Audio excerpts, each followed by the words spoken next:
Bom dia ou boa noite para os meus alunos do primeiro termo A de matemática. A gente trabalhou a semana passada com algumas atividades, espero que você tenha feito, poste elas o mais rápido possível até na semana seguinte, subsequente. Hoje eu quero falar um pouco sobre funções e plano cartesiano. Você, na sua apostila, deve começar a olhar do tema 4 em diante sobre análise e interpretações de gráfico. Ali você vai ter, na página 70, um gráfico de marca-passo, são os pulsos do coração. Você analisando ele, você vai vendo que o cardiologista se baseia nesse gráfico para interpretar se seu coração está ou não em boa função, certo? Vou passar para vocês um vídeo que está na apostila também, vou mandar o link para vocês assistirem. E a gente também vai estar falando nessa apostila sobre planilha eletrônica. Hoje é muito comum essas planilhas e sempre as planilhas, elas estão sempre linkados ou atrelados a um gráfico. E o gráfico é o que é importante. Não vai dar tempo de eu explicar como é que funcionam essas planilhas eletrônicas nesse momento de distanciamento. Mas se você tiver dúvida e quiser se aprofundar, a gente pode dar uma dica para que você chegue lá. E ela funciona muito bem, ela facilita bastante o trabalho no corre-corre do dia a dia, porque é ali que você joga os dados e ela, através de fórmula, já te dá uma solução e mesmo forma o gráfico para que você tenha. Então você tem aí nas páginas 71 gráficos de coluna, que é muito utilizado. As atividades que estão aí das 72 em diante são atividades relacionadas a gráfico. Você simplesmente olha o gráfico e responde a pergunta abaixo. Na 2 e na 3 a mesma coisa, você olha e responde. Então são atividades praticamente de assinalar. Você não vai ter que fazer conta, você simplesmente lê e responde. Na página 75 em diante, a gente já entra em função ou funções, é o tema 5, e ele aborda a função sempre relacionado ao plano cartesiano. Então, nós temos que, primeiro, você coleta os dados quando você deseja fazer uma função e você monta uma tabela. Aí na sua página você tem sobre litros de gasolina e preço. E aí você tem aí, do jeito que está na tabela, litros de gasolina. 1 litro, na época que foi feita essa apostila, o preço do litro de gasolina custava R$ 2,69. Seria muito bom se tivesse esse preço, né? Ontem mesmo eu fui abastecer, a gasolina estava R$ 4,00 e pouco. Então isso porque a inflação e o remarcamento vai subindo constantemente. Com 2 litros vai ser o dobro que isso, R$ 5,38. E com 3 litros, o triplo disso, R$ 8,07. Aí você monta uma tabela. E essa tabela pode ser tanto horizontal como essa, como vertical, onde você tem o litro, que a gente chama de domínio. É ele que determina o quanto vai ser o valor. Então é ele que está dominando. Você se baseia no litro para saber o preço. O preço é o contradomínio, onde você tem o resultado para cada litro, o valor. E aí você monta uma função. Baseado nessa função, você pode também criar um gráfico, onde você vai ter 2 eixos. No caso, a gente sempre vai se basear no que a gente chama de quadrante 1, ou primeiro quadrante, porque não tem litro negativo e nem preço negativo. O litro sempre vai ser positivo, 1, 2, 3 e assim por diante. E o preço também vai ser positivo. Então, por 1 litro, você tinha R$ 2,69.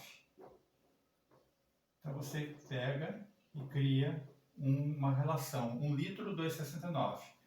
2 litros, você vai ter o dobro, 5,38. 3 litros, 8,07.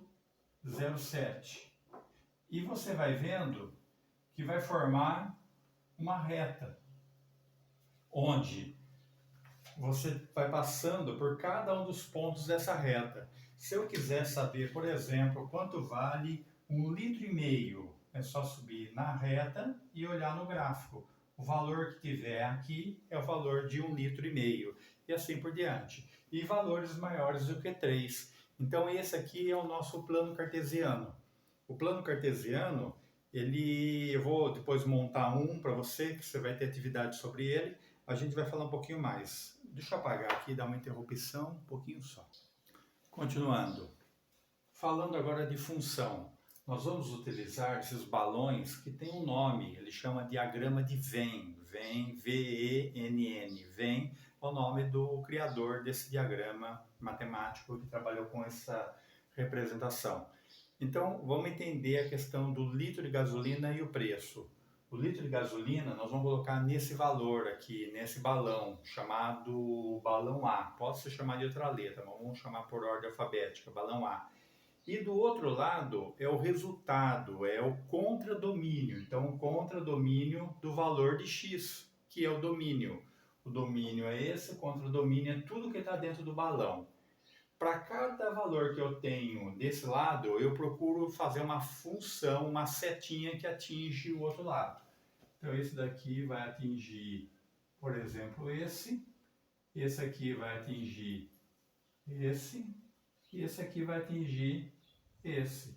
Então, isso daqui vai ser a minha função de x. Para cada valor que eu tenho um resultado equivalente no contradomínio. Então, quando eu tenho todos os valores com setinha, então eu tenho a minha imagem. O contradomínio, vamos pôr aqui um valor que não esteja com setinha. Vamos pôr um y4. Ele não tem setinha, não tem problema. Ele faz parte do contradomínio. Então, se eu fosse colocar todos os contradomínios, seria o y1, o y2, o 3 e o 4. Todos esses fazendo parte do meu contradomínio. No meu domínio seria x1, x2, x3. E na minha imagem, somente aqueles que receberam a flechinha y1, y2 e y3. Então, esse daqui é a nossa função para a gente trabalhar com gráficos, diagrama de Venn. Então, você tem para cada um valor que você relaciona. E se sobrar um, ele não tem nenhuma setinha que relaciona com ele. Então, isso daqui é uma função. Certinho? Deixa eu dar uma pausa. Vamos falar agora de plano cartesiano. Quem inventou isso, está até na tua apostila a história dele, de René Descartes, ou esse nome latinizado ou mais portuguesado seria Renato Cartesius. E aí vem o nome Cartesius cartesiano. Então, homenagem a Renato Cartésio, ao René Descartes, que era francês, temos o plano cartesiano. O plano cartesiano nada mais é do que uma cruz, onde a coincidência das duas ordenadas temos a origem, chamada ponto zero. Zero para x, zero para y. O x é o nome que a gente dá, mas o nome correto é abscissas. Então, o eixo das abscissas a gente popularmente chama de x. E o eixo das ordenadas, popularmente a gente chama de y. E aqui você tem os quadrantes. Primeiro quadrante, segundo, terceiro e quarto quadrante. Em ordem anti-horária. Aqui você coloca os domínios. Aquele domínio do litro de gasolina. Então, o domínio é quem determina o início da função. É da onde partem as flechinhas. Então, eu posso pôr aqui, por exemplo, x1, x2, x3.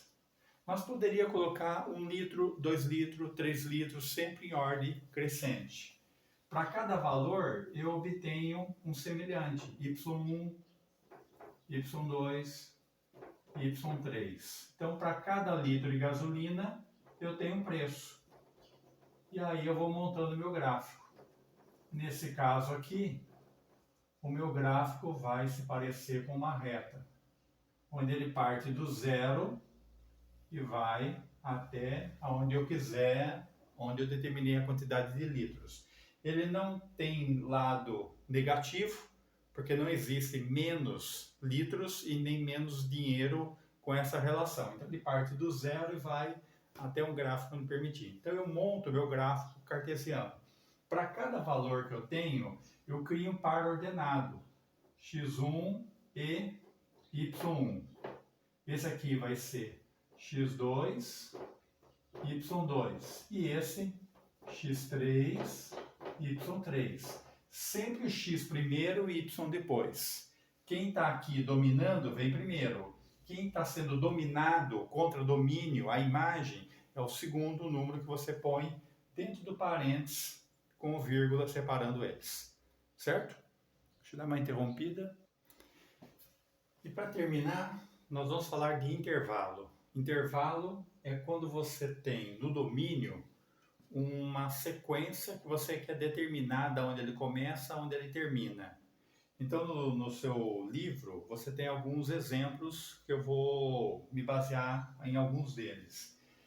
A gente representa o intervalo dentro da reta. Essa reta, ela pode ter como símbolo todos os números reais ou outro conjunto numérico, naturais, inteiros, mas geralmente são todos reais. É comum a gente usar esse símbolo aqui, ó, que quer dizer infinito. Estou caminhando até o infinito positivo, mas posso caminhar também não só positivo, como negativo. Então eu posso pôr infinito positivo de um lado e negativo do outro. Posso colocar sempre o zero como o eixo central e ele determina o ponto de equilíbrio, do lado direito positivo e do lado esquerdo negativo.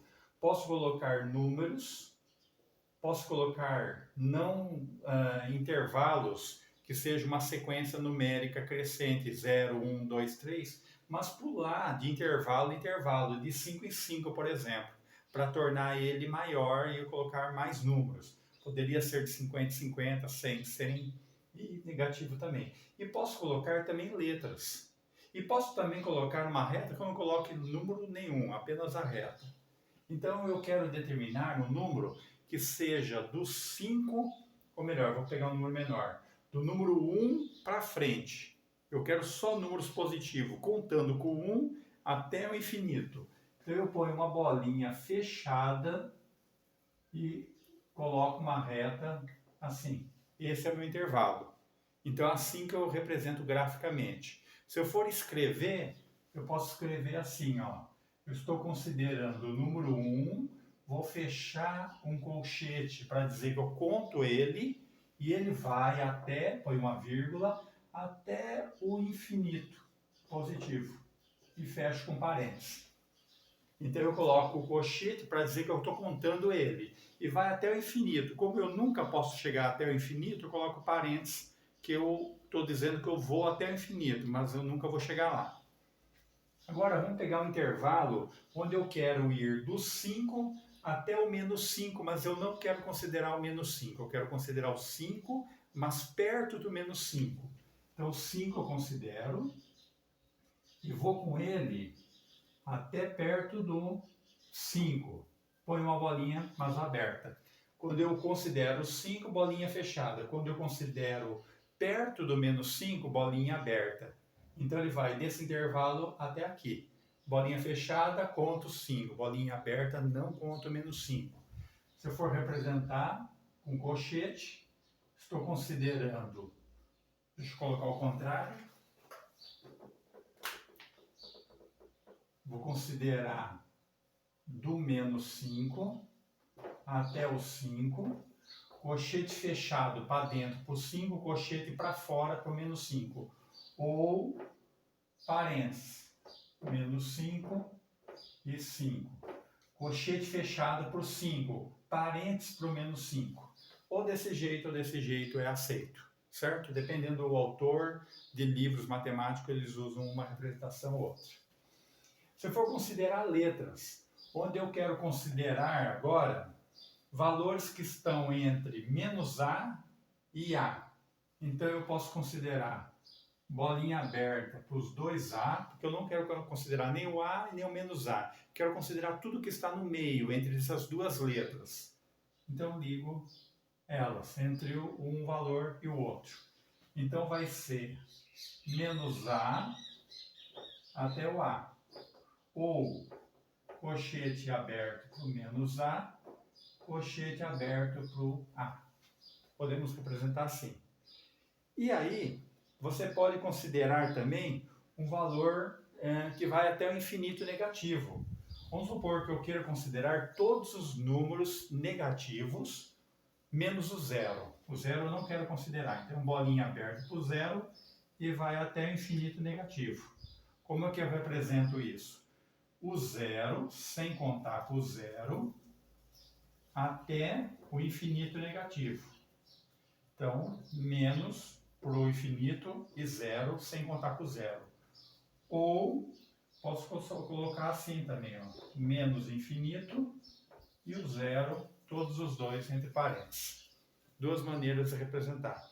Então, eu vou deixar um vídeo para falar sobre a questão de função, plano cartesiano. São 2 vídeos que eu vou passar para vocês. Vocês vão assistir eles e depois vocês vão fazer as atividades que estão aí na apostila, que eu vou passar para vocês também. E me entrega na próxima segunda. Tudo bem? Um grande abraço, uma boa semana, que você possa estar tudo correndo bem e possa se dedicar aos estudos. Até mais!